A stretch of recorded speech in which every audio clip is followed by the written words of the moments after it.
Dear Asian Americans, let's celebrate, support, and inspire.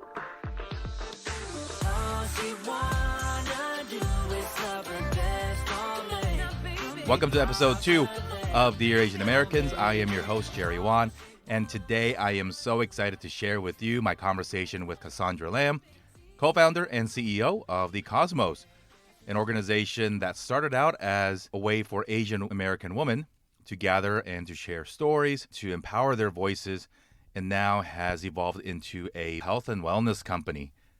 Through the conversation, you're going to hear an amazing, improbable love story that brought Cassandra's mom and dad together, and you'll learn about her career story, from thinking about med school, law school, and with a brief overstay in consulting, on her way to starting an organization that has done so much for a lot of people in our community, particularly Asian American women. So I want to thank you for spending time with us and joining us here on the show. And on this episode, the audio is not the best. We are working constantly to improve the audio quality and the listener experience on this podcast. And I appreciate your patience and understanding as we get better ourselves in providing a platform and a podcast that we can all be proud of. And stick around till the end to hear what Cassandra has in her love letter to us. And without further ado, here's my conversation with Cassandra Lam. Cassandra, thank you for joining us on this show. It is an honor to have you here, one of our very, very first guests on Dear Asian Americans. So welcome to the show. Thank you, Jerry. I'm so excited to get into it with you. Tell us a little bit about yourself. In current state, we'll talk a little bit about your Asian American history here in a little bit. Yeah, my LinkedIn bio. My name is Cassandra Lam. I am a first generation, and I define first generation as first being born here in America. I know for academics would say that second gen, but I'm first generation born in America, Vietnamese American. I'm currently a wellness entrepreneur, a yoga teacher. I've always considered myself also an activist or an advocate of mental health.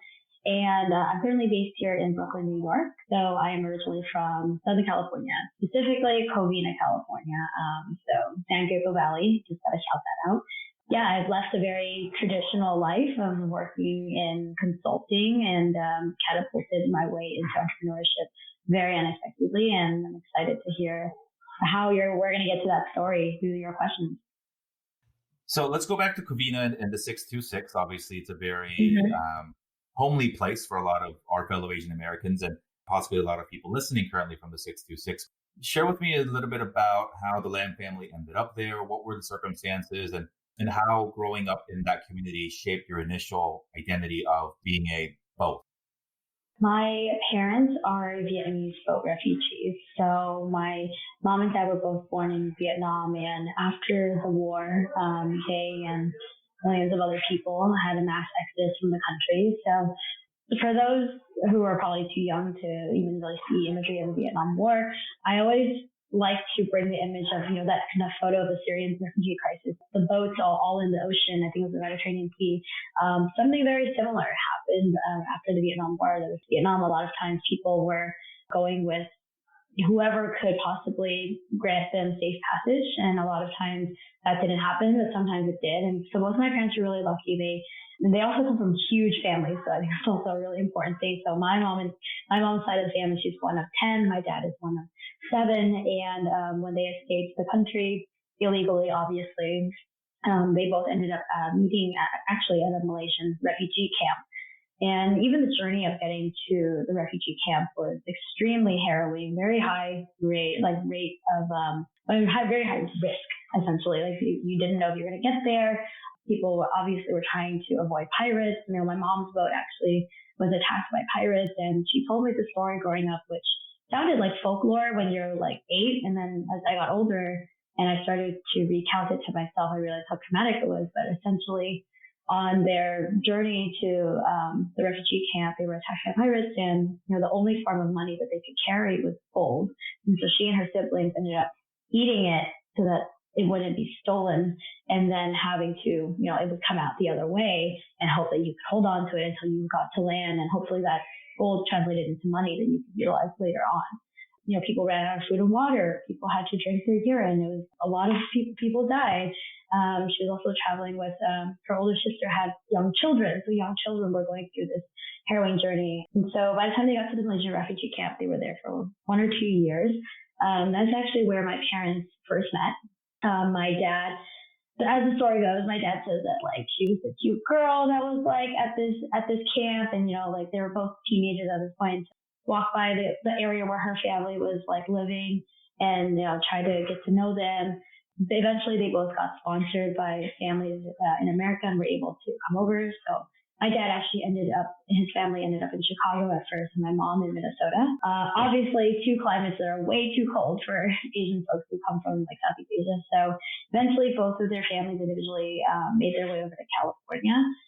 They actually didn't reunite until, and this is also a crazy story because obviously this is before Facebook, before smartphones, before, everybody had like everyone had a computer at home. But my mom's family ended up relocating to like the Glendale area, my dad's family to Highland Park. And one day my dad was at a grocery store in Chinatown waiting for his mom to finish running errands. And he sees my mom's nephew run through the front door of this grocery store. And he recognized the nephew because this was the same nephew that was a child when he was on the ship. And he basically stops him and he's like, "What are you doing here? Like this is crazy." And the nephew says, "Oh, you didn't know? We relocated and we're here in like California too. We're in Glendale." So the story goes, he ended up asking the nephew for my mom's like phone number, like the landline number to the apartment that she was sharing with all of her siblings. And the story goes that he started to holler and made the phone call, came over, and that's how they started dating. And as my mom says, like she thinks he was a playboy. She was like, "I'm sure I was just one of many people that he was seeing." But that's how my parents got to America and came here. So they came to America when they were they were in high school still. So the benefit was they were able to still learn English through ESL programs. Because they had so many siblings and they were not the oldest, neither of them actually had the privilege of going to college. So pretty much right away after graduating high school, they had to start working. My mom ended up getting certified to become a nail tech, as did a lot of Vietnamese women at the time. My dad ended up deciding to take a job in the post office because he heard government benefits were great, which is true. So that's kind of like the story of how my parents met and how they were their way here to America. And they ended up getting married, and I was the first kid out of two. And so we actually ended up in Covina right before my sister was born. So when my parents got married, they were, obviously a poor, low-income family, not college educated.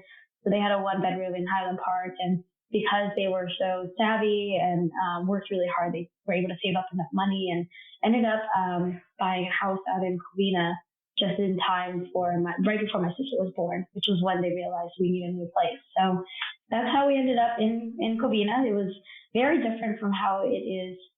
So I mean, when I hear your family's, your parents, journey here, I think it's so many things had to have gone right for you to be here. Mm-hmm.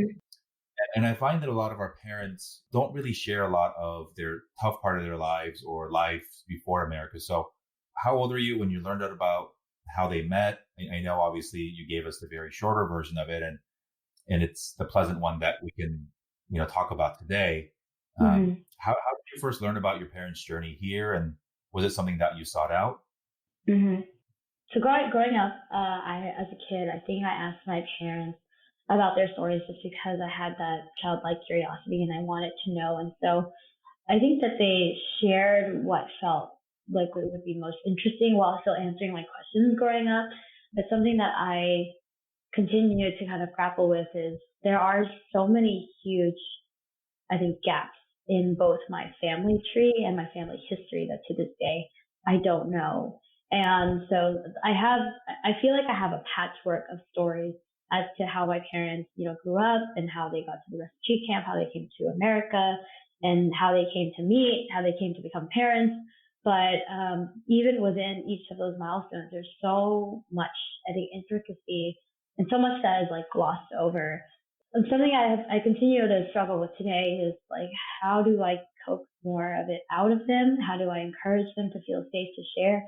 And how do I do it in a way that feels like non-invasive. And I don't know if there is a way for it to feel non-invasive because culturally, at least the way that they grew up, I don't see the same level of like inquiry as to how their parents might have lived or even their siblings. And I wonder if it's just different, right? So like when I think about, this is my own projection, but when I think about my mom's family, she has 9 brothers and sisters. It's not like she talks and texts with them all the time. Sometimes she goes years without seeing some of them because they all live all over the world. Some of them are in Australia, different parts of the US. Some of them are back in Vietnam. And so I just always find that so interesting because it would be so strange if I didn't see my sister for like just a couple months, right? I mean, well, now it's a couple months because we live cross country, but I can't imagine going 2 years without seeing her. But, my mom would go 2 years without seeing her sister in Australia, and they also don't talk frequently. Something I'm trying to grapple with a lot is like my American upbringing and my own beliefs about what my parents owe me, but in terms of family history, in terms of context, in terms of like why they did what they did and how they got here. I think I struggle with like whether or not like I should push too hard or how to, because that is just from their own perspective. It almost feels irrelevant. And sometimes what they share with me is like, why are you so nosy? Or why are you asking all these questions? They're like, I'm tired right now. I don't really want to talk about it. And it's hard because I feel like what I'm most interested in just as a human being and anyone else is like the dark stuff, the shadow stuff, like the things that didn't go right, because I feel like that offers so much context to understand someone. And, growing up and becoming older and being an adult now myself, I want to understand my parents as people. And I realize that's something that I don't have. And I kind of only know them as mom and dad. I don't know if that gap will ever end. I actually talked about this with a friend recently about just like when I look at my family tree, what I envy about some folks who are not maybe first or second gen, or some folks who had a long history of growing roots here in one place, is when there's displacement of a diaspora, as there is of so many Asians all over the world, that family tree gets ripped apart because you no longer have photographs. You don't have, you might have family members who don't want to talk about things. Also, people's memory is fallible. Like that's the other thing. Like my parents might say something and it might be completely wrong, and I don't know, right? There's no fact checking. And I actually don't know anything about my family tree beyond my grandparents because there's just so many kids. How do you keep track beyond your own 9 brothers and sisters? And that's my long-winded way of saying there's so much that I don't know, but what I do know is that their journey was so hard. And I completely agree with you. Like there's so much that had to go right for them to be here today. And I do feel incredibly lucky that their family decided to make that journey. Because my family is refugee dependent, I have like a unique sensitivity to the way that we as a country in America tend to attach ourselves to the immigrant story. And I just always kind of raise my hand and say, that's not everyone's story because not everyone chose to be here. If it weren't for the war, my parents, specifically my dad, who I think has a lot more, Vietnam is really like the country he wants to die in and come back to. And my mom is quite the opposite, where America became a place where she became who she is now. And quite frankly, she's loving the convenience of living in America, and for all the things that you might say about our government, like you don't have to worry about running water and paved roads, and it's a very cushy life. I think it's hard because I think there's a lot of stories that we're not even telling of folks who didn't have any other choice but to come here because they're fleeing from war, from famine, from poverty, from marginalization, what have you. And that's where I think America is very uniquely an experiment in different types of people, some of whom don't want to be here and some of whom who really, really do. Well, I think the immigrant story or the storyline fits the narrative for Americans well, right? It sits well because, of course, you wanted to come here because this is where the opportunity Mm-hmm. was. And whether it's whatever part of the world you left to come here, I think the average American or just the American mindset, it makes them comfortable to accept the fact that we, quote unquote, were better and you came here because you did not have the same opportunities wherever you may have been from. So I do agree. I mean, there are a lot of things in American history that, though factual and though actual history, that there's a hesitancy or a denial of certain things that have happened. I'm glad that I myself am learning about this history as well, because it's obviously not taught in schools. And the second part, I think, is something that you touched upon, Cassandra, which is parents don't necessarily want to share all the dark parts of what is family history, because at least still exists today, the desire of our parents to assimilate, which is an interesting word. If Asian American was a 50-50 hypothetical balance, there was a push to, lessen the Asian side of you and go be more American, pursue the right degrees in the education and have the right logos and go work for a big American company and, do all the things that I think we were led to believe as measures of success, rightfully or wrongfully, and from a number of different variety of sources. So yeah, I do agree that I think it's fascinating to dig into family history and how do we end up here, because the common answer is, why does it matter? You have such a bright life ahead. And at least for me, I think it took a long time for me to realize and accept that if I don't know where I'm from, or if I don't care to know where I'm from, I don't know where I should be going. Take me through sort of your adolescence, and did you have a positive association with being Asian American? Was it Asian American for you, or was it just I am Vietnamese and your friends groups and things like that? Mm-hmm. So Covina is actually like at the edge of what you would consider like well, it's in the San Gabriel Valley, but it's the edge of the 66. So, El Monte, Baldwin Park, like as you go more east, it's actually not Asian dominant. I think I forget the last time I looked up the demographics, but it's like I think Hispanic and white, and then I would say, at least from my experience, Chinese and Filipino was like what I grew up with also. So unlike, parts of like Rosemead, Alhambra, San Marino, Arcadia, where you can go miles only seeing signs in like Chinese or Vietnamese, I grew up in Covina, which was pretty sleepy town growing up, but most of my closest friends growing up were actually Hispanic, Mexican to be specific.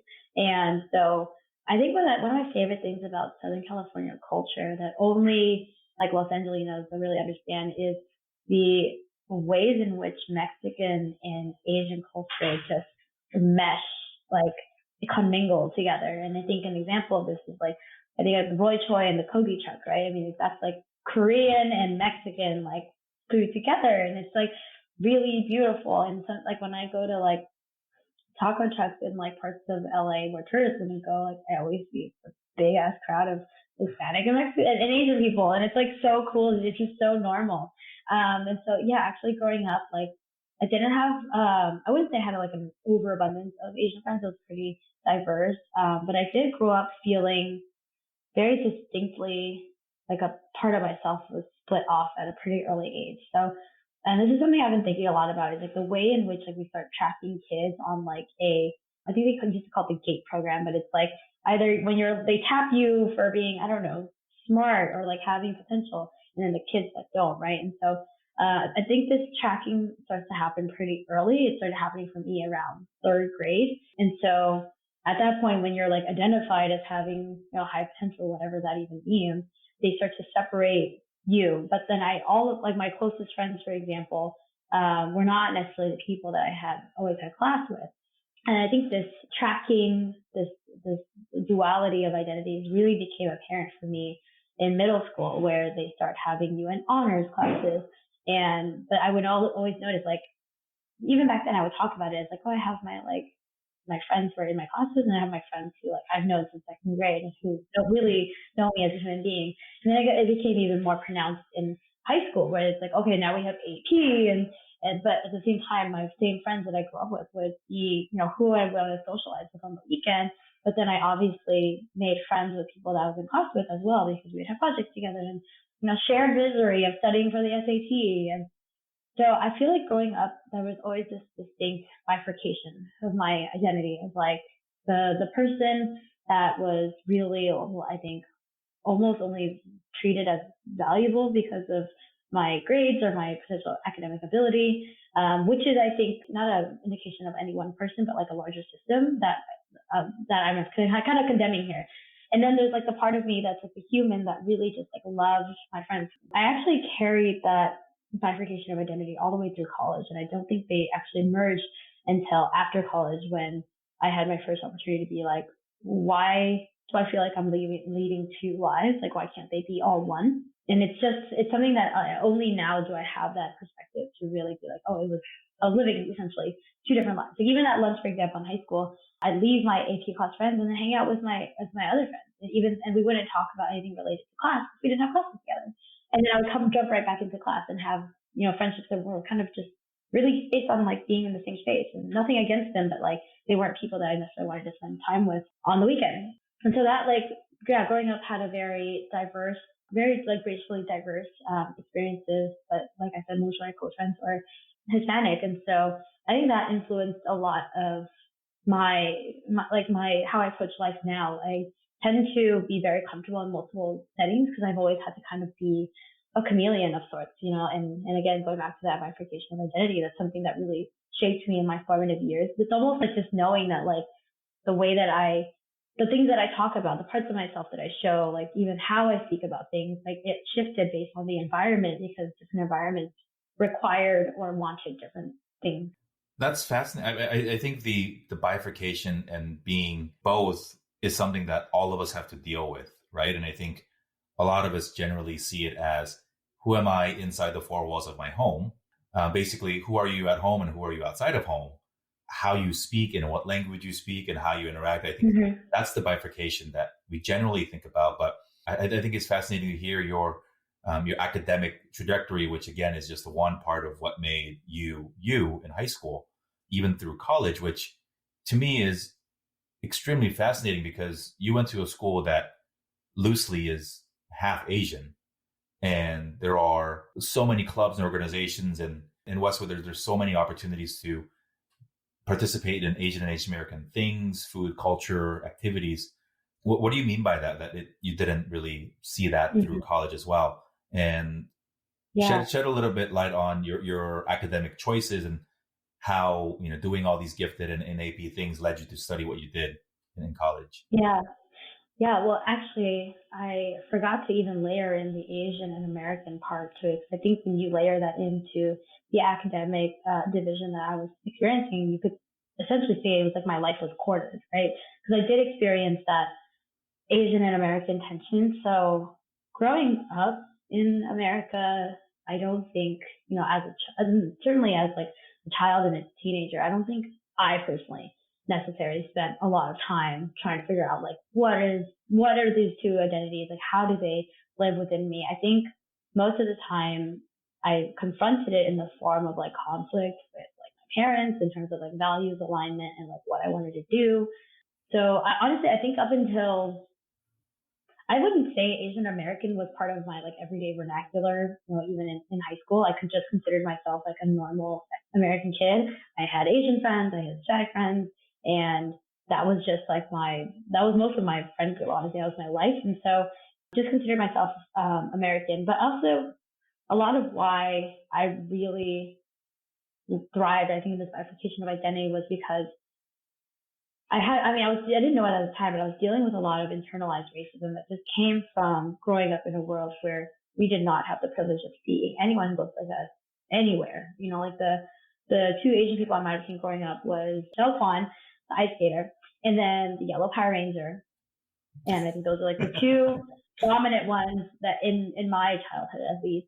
So grew up never really seeing Asian people doing anything cool or very public facing or in position of leadership. So for me, just holding on to my American identity was like more important. And furthermore, I think why I allowed that bifurcation of my identity to persist is because, I did feel like my friends outside of my AP classes were my cool friends. They were the friends that I went to parties with, that I like snuck out of the house with, to like go out when my parents were like, no, you should be studying.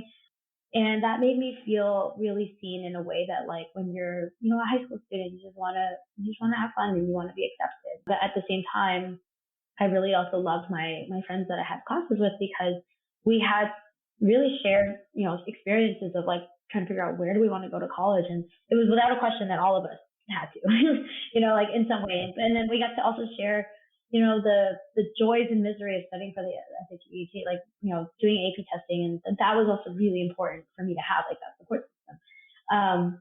But I just remember, looking back now, I never quite felt like I could be cool or accepted or really like catapulted to like the level of success that I hoped to find in my life, but as an Asian American, just because I hadn't seen it at that point. And so I wanted to share that context because going into college, I did not go to UCLA because of like the large Asian population. UCLA was actually, I wasn't that happy to go to that school. To be honest, I think in high school I worked really hard. I almost, I completely threw myself into academics because it was a way for me to basically get a plane ticket outside of Covina. Like I knew I wanted to go as far away as possible. I also experienced a lot of tension with my dad in high school, and a lot of this was precipitated by what felt like a larger and larger cultural chasm between us that, my adolescent self had no desire to bridge. It was more like I'd rather just burn this bridge. In many ways, I think I fought my dad back then because he resembled everything that I felt like I did not like about Asian culture. For context, he grew up in a very patriarchal household. His own father was very abusive and emotionally manipulative. And so I know now as an adult that a lot of it wasn't his fault, but like the way that he tried to raise me was through control. And, he expected docility. He expected filial piety. He expected no talking back. But I was the oldest daughter growing up in America. And from a very young age, I always had this like strange need to fight for justice, whether it was for me, for other people. And I had always have a very firm moral compass, and my moral compass was very different than his. And I was always very fiery as a kid too.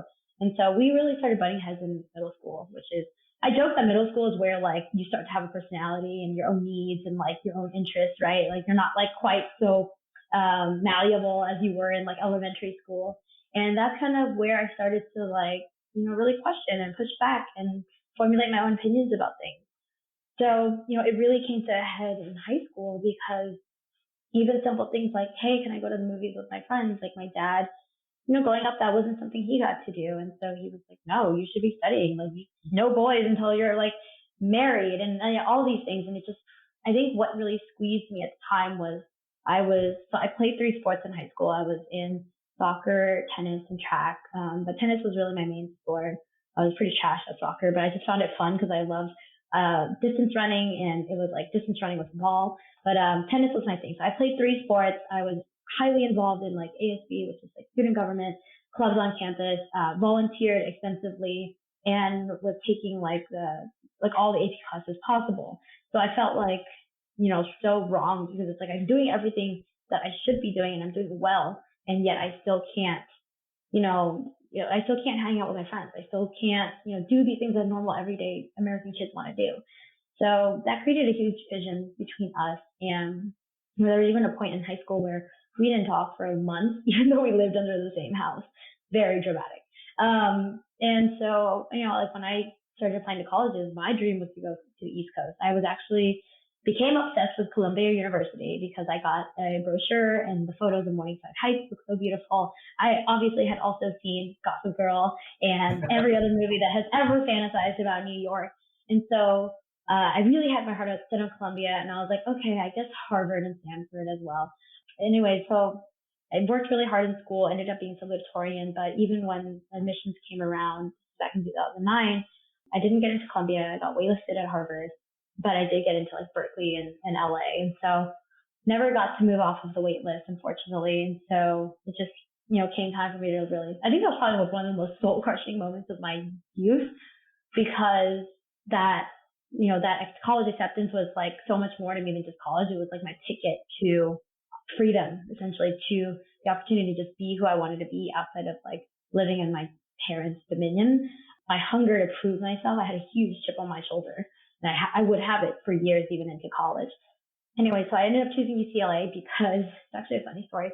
I visited Berkeley for like, some admit weekend, and I was staying with a friend. I was just walking around campus waiting for her to get out of class. A homeless man starts running after me and screaming at me. And I'm like 17 and never left the suburbs. So I don't even have a driver's license. So I'm like freaked out, running through like, their main walk. And I ended up going into the student store and hiding. And, that's how I lose him. And then at that point, I'm like, I cannot go to this school because like, I was so out of like my comfort zone. I was like, I can't believe I just had to run away from a homeless man who probably was mentally ill. Like that obviously did not realize that at the time. I was just so freaked out. And also, there's this park that a lot of my friends, people at Berkeley would say, like, it's just where the homeless people sleep, and that's just a thing. And I was like, I come from Covina, like, I don't know. Like, I had never even really spent that much time in LA proper because my parents don't really care for the traffic or like leaving past downtown LA.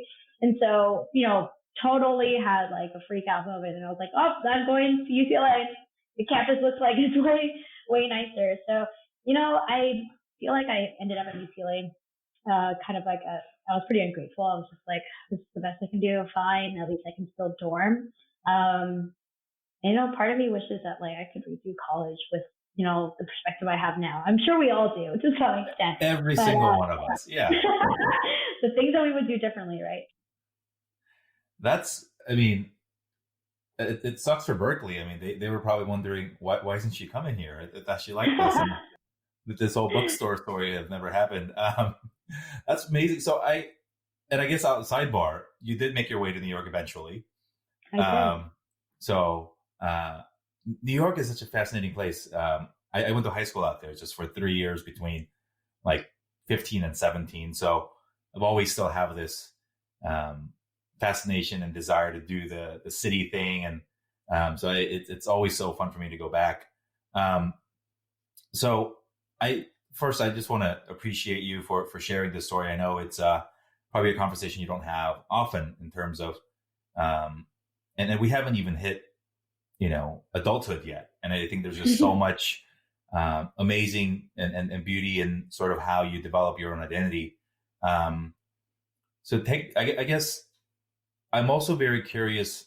It seemed like you were on an extremely hyper-focused academic track, going to UCLA and sort of having your mixed emotions about that. And then what sort of influence did you have in terms of picking what to study? Because you're not obviously doing today what you went to college for, as most of us, many of us listening. So if you're listening out there, it's okay. You don't whatever. If you're a college student right now listening, you don't have to do that for the rest of your life. Trust us. Yeah. But what did you want to be in college? What was your dream? Before I get into that, I want to caveat that like the reason why I poured so much of myself into academics, and I certainly think academics, if you're good at cramming and writing and test taking, it's certainly something you can hack. I certainly don't think the way that we in academics qualify who's intelligent or capable is right. I think a lot of my experience has been actually in kind of like thinking about what real intelligence is defined as, like outside of the education system. But the reason why I poured myself so much into school and, that just like the pure brute force alone had its own ROI was, at least 50% of it was fueled by the fact that like I wanted to get as far away from my dad as possible because I felt like so suffocated at home, and couple that with like my teen angst and all the things. So I want to share that because it wasn't until my 20s that I started to decouple my identity and self-worth from what I could accomplish or do. And I think this is important to mention, especially because I have heard that this is something that a lot of us as Asian Americans continue to struggle with. And so going into college, like even getting to college was like more of like a screw you to like my dad than maybe necessarily like I'm really excited to be here. It was like I did this without you. And that's the other thing. Like I funded my own way to school. I did this without you. Like I'm gonna keep doing things without you, and I'm gonna make something of myself. But it was like as opposed to doing it for me, it was so much of it in the beginning was like anti my dad. And so I got to college, and when I applied to college, I deluded myself into thinking that I wanted to be a doctor or a pediatrician or a pharmacist because that's what my parents said might be interesting. But so in the UC system, you have something called 0 week, and during 0 week is when you're just partying and stuff. So obviously I get to college and I'm like, no more parents around to tell me what to do, so I'm going to have a lot of fun. So I ended up partying a lot 0 week, and at the time I was accepted into UCLA into a really hard major, MIMG, which is molecular immunology, something genetics. I don't know. So the idea was, I'm going to do MIMG and, eventually get to med school maybe. Within like the first 2 weeks, because I had Chem 14 on my schedule, I remember hearing on campus what other people's experience with Chem 14 was, and then was thinking to myself, like, I didn't even like chemistry in high school. Like, what? Why did I think I could do this? So I ended up dropping Chem 14 within the first 2 weeks and took another class, environmental science class. And, pretty much like within my first 2 quarters, I realized like, I in no way want to be a doctor.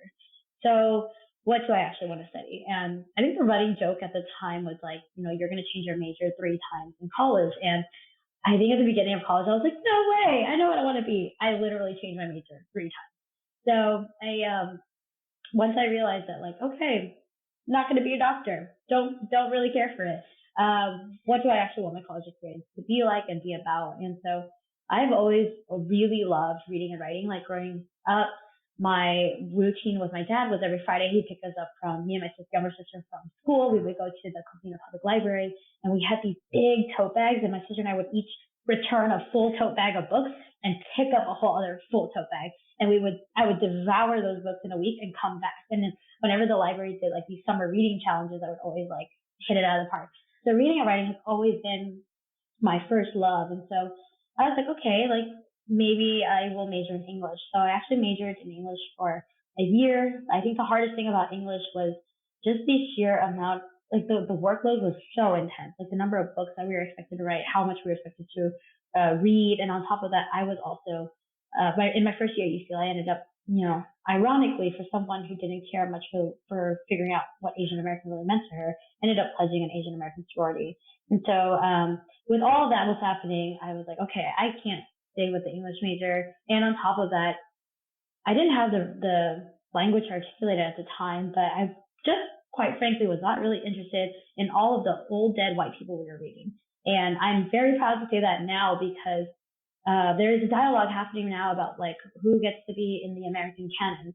And that was not something that we had the privilege of talking about when I was in college. But I just had I'm sorry, I could not care less about Beowulf, about like all these other books that we were reading that were considered like, the really great works of our time. So I ended up actually thinking, okay, like I have a lot of intersectional interests. What's a liberal arts major that can tackle that? So finally ended up on political science, which I ended up loving. I had a concentration in political theory. So I really enjoyed like a lot of political philosophy. So reading like Aristotle, Rousseau, Foucault, Nietzsche, like a bunch of these now Western European people that what I loved about the political science major was the intersection of like so many different things, like it's history, sociology, psychology, philosophy, politics, and really thinking about like systems and what are the systems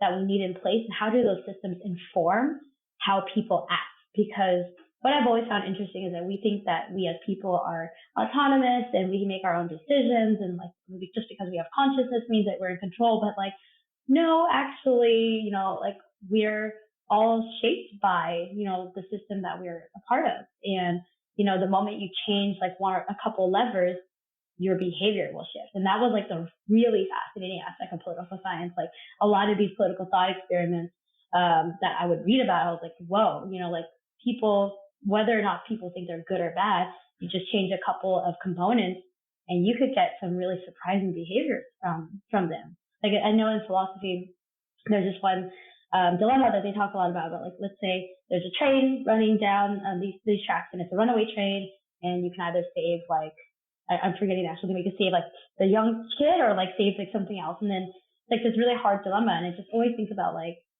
because of that, like that was what I studied, and that's why I spent a lot of time thinking about it undergrad in different ways. Just made me, I think, a lot more compassionate about how hard it is to make like right or good choices as humans. So then, as part of that journey, I started thinking, well, how do I explain to my parents, to my friends, but even more, how do I explain to myself, like, or justify a political science major? So I became very attached to the fantasy of being a lawyer, because I'm not going to be a lawyer. No, sorry, not going to be a doctor, not going to be an engineer. It just felt like the next best thing. And I also want to caveat here, my parents were never the type to pressure me to become anything. And I feel very lucky because I did have friends who experienced horror stories, but they've always been pretty hands off in terms of like what I wanted to do with my life. I mean, even now, I don't think they really know what I'm doing, but they're like, you're doing fine. So great. So I didn't have their pressure, but I think what I did have was, it's like I overcompensated, not because I didn't have their pressure. What I did have was a very strong pressure on myself because I was attached to this idealized fantasy of what it meant to be successful. And I myself was bought into that narrative that like only doctors, engineers, lawyers, were quote unquote successful people. And also growing up, not having a lot of role models or mentors outside of my family or anything to look up to, certainly not in the media. There's a lot of narrative scarcity. And I actually get that word from Viet Thanh, the author, narrative scarcity. So when there's narrative scarcity, I was like, okay, what can I cling to? This thing that I've heard, which is doctors, lawyers, engineers are successful. So I sold myself on the idea that I should be a lawyer, and it ended up not working out, obviously, given what I do now today. But I think the reason why I think college, quite frankly, is kind of bullshit. It's 4 years for you to figure out how to be an adult, 4 years for you to figure out how to critically think, to see how you can make decisions for yourself. And I think for all of that, my biggest regret is that I didn't allow myself to experience more because I was so focused on what is my GPA? How do I stack my resume full of what essentially is bullshit stuff? None of it actually ever mattered. Spent a lot of time studying, so much so that at my school library, Powell Library, they had this thing called Night Powell where the library was up 24/7. I was actually on first name basis with a security guard because I worked 20 hours a week at a law firm while I was an undergrad. And there was also a period where I took a full course load plus additional online classes because I wanted to stack my LSAT GPA, because for law school, any classes you take before you get your bachelor's degree could be accounted towards your GPA for law school. And they say law school, and they only care about your LSAT score and your LSAT GPA. So I had a very unhealthy lifestyle and take classes in the day, work in the afternoon to evening at this law firm, eat in the dorms, and then go into the library and study until the sun came up, and then pass out and go to classes. Yeah, I find that I'm glad that you said that the degree doesn't matter, because it sincerely doesn't. I think what matters most is, are you taking classes that you're excited about? Are you interacting with professors that make you feel seen and that are putting challenging problems and questions in front of you? Are you engaging in the discussion, in your discussion sessions? I think that stuff is so much more important than your grades. And I think it's an unfortunate circumstance that we do live in a society that places too much emphasis on these random numbers. No one asks you for your GPA or SAT score after college. Yeah, I think you're absolutely right, and I think it's just, it doesn't matter what you study in and where you work doesn't obviously tell your entire story. It's what you do with that experience. We all grew as adults, right? In our most formidable years, the good and the bad, and even all those nights doing stupid stuff with our friends, you learn something. Mm-hmm. The way that you and I crossed paths was through our amazing mutual friends, Grace Choi and Tammy Cho and Joanne Park. I found out through social media that they were getting involved in this thing called the Cosmos. And I said, what the heck is that? And I just found it to be an amazing process and thing that they were volunteering for and getting involved in. So share with us what sparked the idea and what changed it from an idea to actually doing something about it. I'm going to try to tell the most condensed version of this because the story has so many different nuances. But I think what I've shared earlier in this podcast is, grew up feeling like I have these bifurcated identities. Also grew up, not seeing a lot of Asian representation. So in turn, not really questioning what it personally meant for me to be Asian or Vietnamese. Those identities weren't my primary identities, quite frankly, back then. It was student, then maybe law school student, maybe lawyer, or friend, daughter. Those identities were more important to me than being Asian or Vietnamese. Identities, they shift and they're fluid, right? We hold so many at any given time. So when I graduated college, I was in, this very strange place where I think I had all this energy pent up of after college, I'm going to catapult to the next big thing. And that it was going to be just as exciting and clear as it was to go from high school to college. But it wasn't, because the real world, quite frankly, is very ambiguous. And it's brutal when you're floating and you don't really know where you want to go. So when I graduated college with the poli-sci degree, I told myself, okay, like I'm going to study for the LSAT, give myself a year to work full time, and then matriculate into law school the following fall. Along the way, I worked in a very toxic corporate environment, for example. So I took a job as a corporate legal assistant at a private equity firm in Beverly Hills. And that was the first time I experienced like misogyny and harassment at work and verbal abuse. And it was completely terrifying because I was 22 years old and had never experienced that before. And also didn't feel like I had the power or confidence to speak up about it. So I was going through this really crappy work situation where I was unhappy. I was also severely underpaid. And I'm very vocal about this because I wish I had someone in my life in my corner that I had told and that they could have been like, what the hell are you doing? But I took a job that paid me under 40K as a college grad, and I was living paycheck to paycheck and struggling. But what sold me was that like this private equity firm had this beautiful brand name. And I thought, oh, that brand name was more important. Anyway, so as I was going through this and studying for the LSAT and preparing for law school applications, I had this one light bulb moment where I realized, I just went through the agony of 3 months of LSAT boot camp, took the LSAT, didn't necessarily get the score I wanted, but it wasn't like terrible. And as I was thinking about what am I going to write for my personal statement, I realized, wow, I am not excited about any of this. And therefore, if I'm not excited about like the work to get into law school, what makes me think I would be excited to be there? Nonetheless, to be a lawyer, and what I realized at that point was I started to identify with this fantasy so much because it gave me comfort because it's easier than the discomfort of just being upfront about the fact that I don't know what I want to do. And so I realized like I don't want to pay $100,000 for something that I don't really know if I want to do. So I pulled the plug, and I remember telling my parents, this was October of 2014, like I'm not going to be going to law school after all. And so this was a really interesting time because I didn't know what I wanted to do. I knew I needed to leave my current job. And so I had a friend who actually worked in consulting at this company. I was based out here in New York. And I saw that they were recruiting from UCLA. So I was like, well, they do say if you don't know what you're doing, go into consulting. And, it didn't seem bad on the outside. It's like, oh, you get to travel, you get to be on different projects, you get to work with different clients. And I was like, great, for someone who doesn't know what the hell they want to do, like experience, right? Like I'm going to learn something and going to figure it out. And so I remember I never done a case interview before, which is like the specific type of interview that they do for consulting. So I remember I didn't sleep for like 3 days before my interview, just prepping, cramming, running through practice interviews with my friend. Somehow made it through the first round, made it through the final round, got an offer, and they were offering to pay to relocate me from LA to New York. And I was like, this is your moment. Like you've always wanted to go to New York. And what better way to go than for someone else to pay for it, right? It's so costly. So it happened in such a whirlwind where like, even now I'm like, wow, I really did not take the time to process it because I think it just hurt too much to acknowledge that everything I did for like my 3 years of undergrad and even a year after undergrad that was supposed to lead to law school, in a way it felt like it went to shit. Like I had nothing left. And so as opposed to like processing that, I was like, let me just keep catapulting forward, careening forward at 100 miles per hour so I don't have to feel that pain. And so I ended up getting a job offer around Thanksgiving, November 2014. This timeline is super condensed. I was living in a month-to-month apartment in West Hollywood at the time. So I put in my notice, quit my job, gave myself 2 weeks to like mess around and like pack and ship my belongings cross country, sold my car. And then on January 1st, after partying with my friends on New Year's Eve and my like final goodbye in LA, got on a plane, moved to New York, January 2nd, 2015.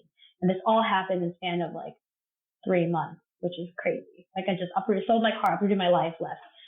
When I got to New York, it was hard. New city, new industry. I also moved to New York at a time where I feel like people move in and out of New York in waves. Like you'll see a big wave of like all your friends coming, and then it'll be back on a downturn where like people leave, and then it'll go back up again. So I came at a time where most of my friends ended up either staying in LA or at SF, and I was kind of the first one to be like, going cross country, see you later. And so I had a couple of like loose acquaintances, like maybe like 5 or 10 loose acquaintances from like college or past life or friend of a friend. So I had like a little bit of like a starting point, but I very much felt alone because it wasn't like, they weren't my people. It wasn't like some of my friends who moved here now and I'm like, oh, I love you. Like we're going to make sure that you never feel alone. Like I didn't have that. In a way, I think that was really important for my journey because a key part of why I wanted to leave California was I had this realization, right around the time I graduated college where, so there's a big bubble in California. There's a tendency for the Asian people in California to believe that their experience is everyone else's experience. And what is nice about California is like, yes, it's relatively easy to live in. You don't have to deal with winter, but also being Asian is such a fundamental part of like California history. Like you're just like we own the San Gabriel Valley, like we're on campus at UCLA. Like yes, the University of Caucasians living among Asians. It was just never a question. And I had this terrifying moment after graduation when I realized, oh shit, I can literally see my trajectory. I can see my life in 10 years. And that scares me. The fact that I could see it, like the predictability. And that predictability was a function of like, I've never left Southern California. And I had also seen how some of my other friends or family members who never left, what their worldview was. And I wanted a worldview that was different. I wanted to be in a place where I was uncomfortable, where I had to experience more. I just didn't quite feel ready to be able to be like, yep, I want the predictable life. I want to have like a family and a house with a lawn and, in suburbia. I was like, what else is there? So that's why I left. And when I got to New York, it was quite a culture shock in multiple ways. Obviously the weather, the fact that it was actual metropolitan city, it made me realize, oh, that's why people say LA is not a city. Very different. I missed my car. I had to figure out how to use the subway. But even beyond that, I realized like, oh, the demographic makeup of Asians here is very different. Like even from a historical perspective, like you don't have as many Southeast Asians out here. Furthermore, I think I really came into my Vietnamese identity by moving to New York because it's the first time where being Vietnamese was like somewhat of a minority. And it's almost like being in that position calcified what was important to me. And so I came into my Asian American identity and my Vietnamese identity together through the journey of like wanting to leave LA and then trying to figure out who I was here in New York. And so that move was a forcing mechanism of multiple things in my life. So when I got to New York, I, spent the first couple of years really trying to find my community and really, I think, activating my Asian American activism and wanting to understand more deeply what is the history that we have contributed to in this country, and what is everything that I didn't learn in K through 12, what has been hidden from us, through the educational system, and furthermore, how is our history interrelated to that of many other POC communities. And what does it mean for me to be proud of who I am? Again, going back to what you said earlier, like history and personal histories are the same, but if you don't know where you've been, you don't know where you're going, and you're also prone to repeat the same mistakes. So, I started the Cosmos because I met my co-founder Karen at a time where there's just a lot of political turmoil, general discontent. Trump had been elected. Harvey Weinstein allegations were coming up. Women's March was in preparation. It was going to happen the following January. And she and I had very different Asian experiences. She grew up in South Carolina. She was an Asian from the South who was living in the Bay Area, working in tech. So two very extreme different Asian experiences. And I was like a Southern California Asian who left that to go to New York. So we both went cross country, running away from some things and running towards some other things. In the first conversation that we had, we realized that, we had a lot of similar challenges that we wanted to talk about. So we both felt like there was no space to unpack the Asian woman identity. We wanted a space to be able to talk honestly about the pain and loneliness that you can feel as the child of Asian parents when you have such a huge cultural gap, when you realize that there's going to be a pretty significant portion of your life that your parents probably don't understand. And that's just your experience, right? It's neither good or bad. Also beyond that, how do we talk about mental health? How do we talk about the perceived lack of political participation of the Asian diaspora? How do we talk about the fact that, we felt at the time that there's so many important conversations that Asians were having in private, but for some reason seemed uncomfortable or not willing to have it in public, or maybe not willing, just no one had forced it into the public eye yet. So that was what galvanized us together. And Tammy and Grace and JoJo actually were at the very first Cosmos retreat. So the Cosmos started because we wrote a blog post on Medium that had a Google form at the bottom that basically said, if the question of what does it look like for Asian women to flourish and thrive resonates with you, if it feels radical, if you've never freaking thought about it and you're sitting there now thinking, holy shit, I could thrive, I could do more than struggle, then fill out this Google form. And, the blog post is still up on Medium. And when we sent it out to our Facebook friends, I think I personally expected like 10 people will sign up and maybe I'll get on a Google Hangout. We ended up getting 200 signups, and that was crazy to us because we had no plans for this other than let's just see who else cares. So it was very astonishing. We were not going to hop on the phone with 200 people. So we were like, let's think about the fastest way to do this. Let's book a house and sell it out and see if we can get people all together for a weekend in one room and then just unpack all the things. So that's what we ended up doing. We booked a house in Seattle. This was January of 2018 in Seattle. And we chose Seattle because, one, I was on a consulting project, so I was going there once a month. And two, conveniently, Alaska Airlines was having all these promos. So to fly from LASF, New York, the three major Asian cities, it was really affordable. And so booked this Airbnb for 22 people, sold out 20 spots in this house to literal strangers on the internet. And I think some of them might have known me and Karen a little bit. Like Christy and Kat of Supplanted, for example, came. They knew of us a little bit. Other people knew of us tangentially. Other people straight up didn't know us at all. Jojo Park did not know either of us. And she was like, why not? I'm just going to go and see what happens. We didn't even have a website at the time. There was no Cosmos. This was like Cass and Karen have an Instagram and LinkedIn, and they're doing this thing, Venmo your security deposit, and then book a flight. So that weekend changed everything. My favorite anecdote to describe how powerful that space that we convened was is, when you book these like big houses on VRBO or Airbnb, usually they have like a pantry that's stocked full of extra stuff. By Sunday, we had cried out of all the toilet paper and tissue paper in the house. So people were using their bath towels to wipe their faces. And the tears started with the very first activity we put together Friday night. And they just progressed throughout the whole weekend. And the tears were tears of like, finally breaking down the dam, of finally being seen, of being able to talk about, very hard topics like how we feel about our family or alienation or discrimination we've experienced, or feelings of just like deep, I think, insecurity about our identity because we still do not yet live in a world where I think, people of color do have spaces that center us and celebrate us. So it was like an emotional breaking down of the dam, and also the beginning of what would be the Cosmos. That led to, after that weekend, Karen and I were like, well, I guess we should buy a Squarespace and make a website, because that's how you legitimize something, right? And, from day one, the Cosmos has always been so much bigger than us in two ways. Like, one, it started off as a community, so it literally was bigger than just us two.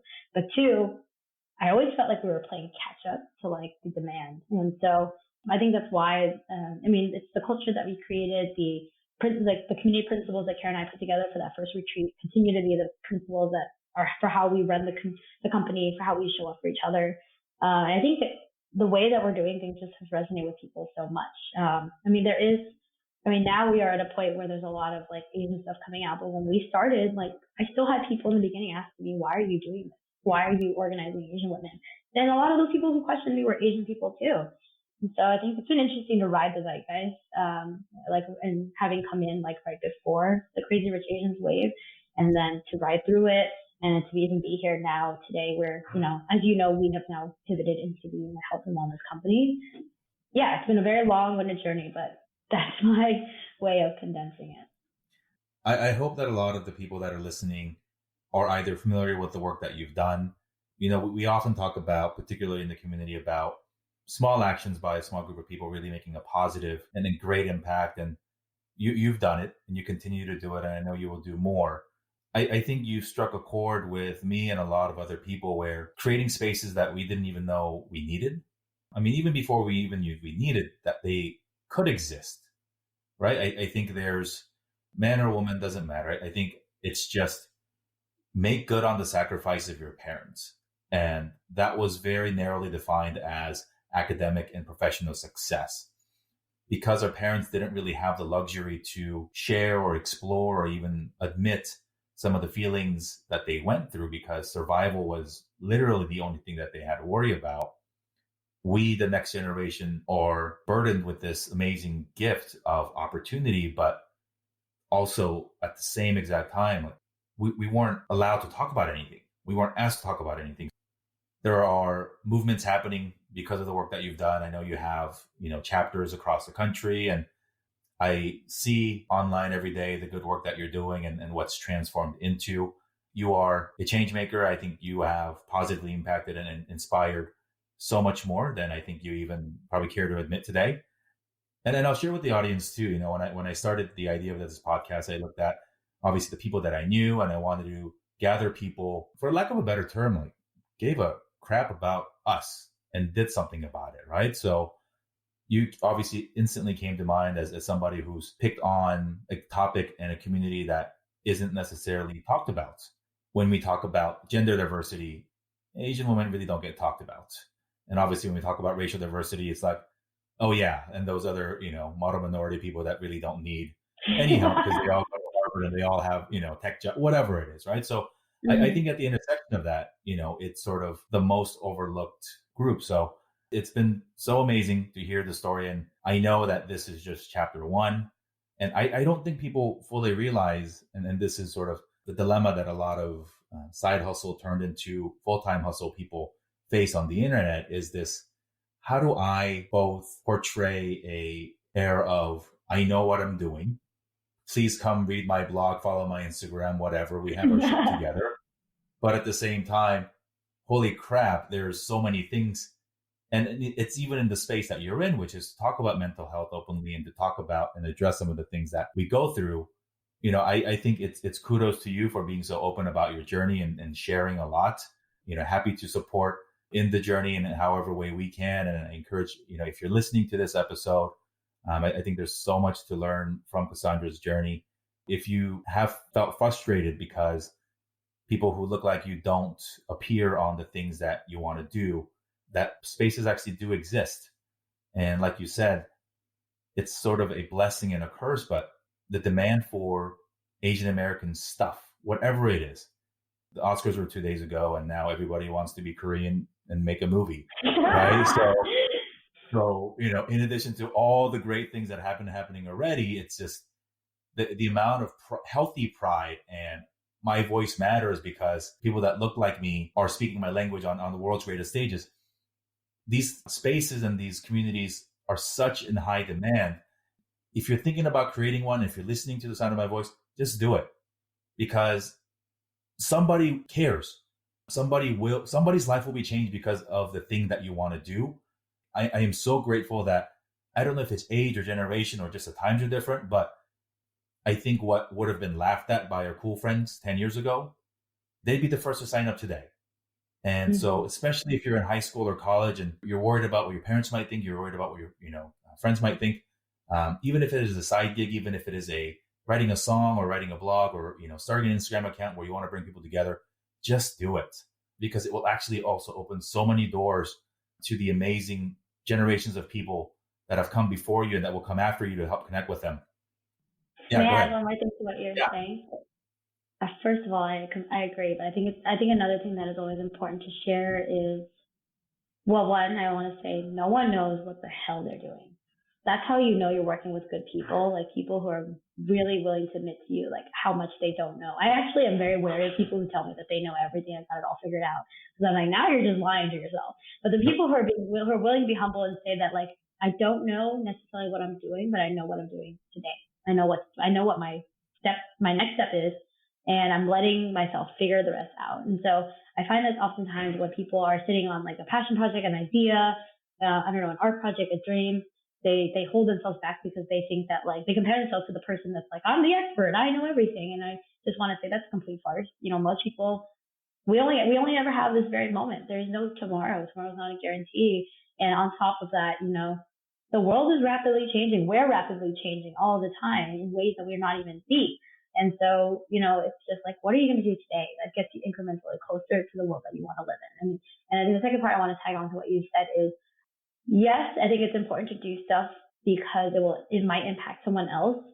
But I think moreover, it's important to do stuff for you. Like the act of creation, whether or not it ever sees if it ever lives on social media, whether or not it ever has a website, or whether you just make something just for you. Like, I think first and foremost, the really important thing about creating is that, like, it has to be for you or you'll never be happy, because you're always going to be chasing some external validation or someone's seal of approval but you need to have your own seal of approval for yourself first. And so I think why the most successful things, in my opinion, are things that first and foremost are authentic to that person who created it, and they are aligned with the type of world that they want to create. And world could be small or large, micro or macro. It has to be for you first, because at the end of the day, things will happen. Customers go where they come, but as long as it's for you, like, you'll always have like that internal fire that nothing can take away. And also, it makes your quote unquote success of whatever you're building, that's always just secondary to the fact that you did it because it's your truth.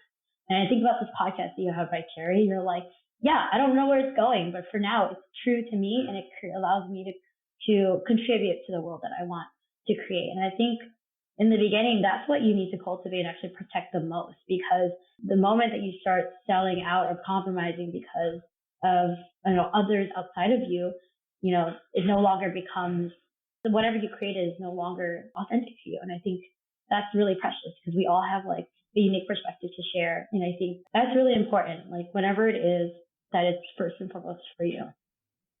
Thank you for sharing that. I shared this with you before we jumped on the interview, and shared with many supporters and friends of this project. Is the initial idea was just sort of 36 years in the making, right? Mm-hmm. What would I wish have people, and this is regardless of whether I would have paid attention, because when you're younger, you don't. But I think, how many things could I have done differently, or just been inspired to do so, if I was given the permission to?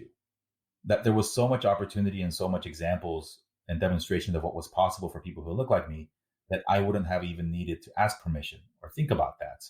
And, the idea really came to fruition and almost became a necessity when I became a father, where it became, all right, if we don't do anything, if I don't do anything to continue to crystallize and memorialize all of our stories as they're happening, my kids 30 years later might still have the same identity based, who are we, and how do we balance that? So the whole thing is a letter to me, is a letter to you, a letter to Jacob and Charlotte, and to all of you guys listening. And so on that note, Cassandra, name of the show is The Asian Americans. It's a letter to us, from us. So I will start the letter and help us close out the show. Dear Asian Americans, you are so worthy of the time, energy, and effort to get to know your deepest self. And you are so worthy of digging into your history, of looking into the mirror and loving on the features, the nuances, the complexities of what make you you.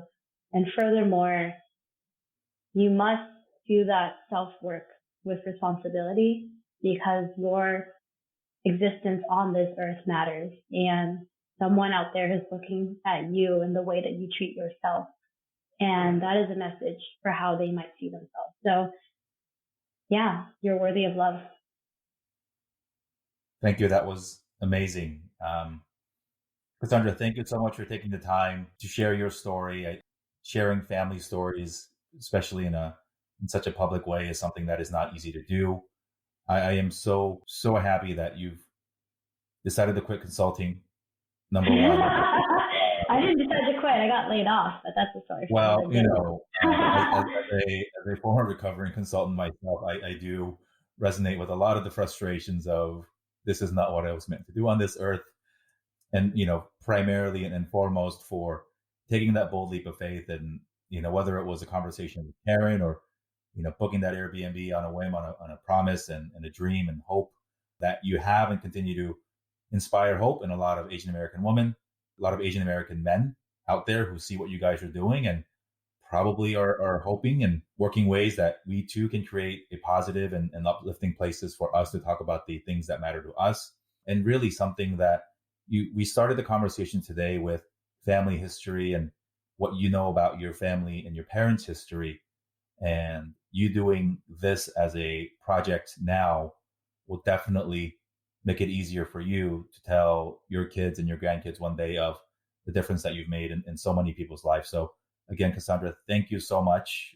Best of luck to you and Karen, and in the world of Cosmos. Love the name. It's an infinite, endless empire that you can expand into. So again, thank you so much for making the time. Thank you, Terry. I hope you enjoyed my conversation with Cassandra as much as I did having it with her. I learned so much about a very different type of Asian American experience that I didn't grow up with. And it makes me so happy to be able to share her story, her ongoing story, and I hope you learned something as well. Special thanks to Justin Park and Peter Hong of Studio 5A for the intro music. It's TLC by Justin Park. Again, to Jason Liu for the creation of our Dear Asian American logo, and to Allison Chang, who is our editor. Come back tomorrow, where we'll meet Rajiv Satyal, aka the Funny Indian. Check us out on the web at dearasianamericans.com, on Instagram at dearasianamericans, or if you want to come on the show, email me at hello@dearasianamericans.com. Thanks again for tuning in. This has been your host, Jerry Wan.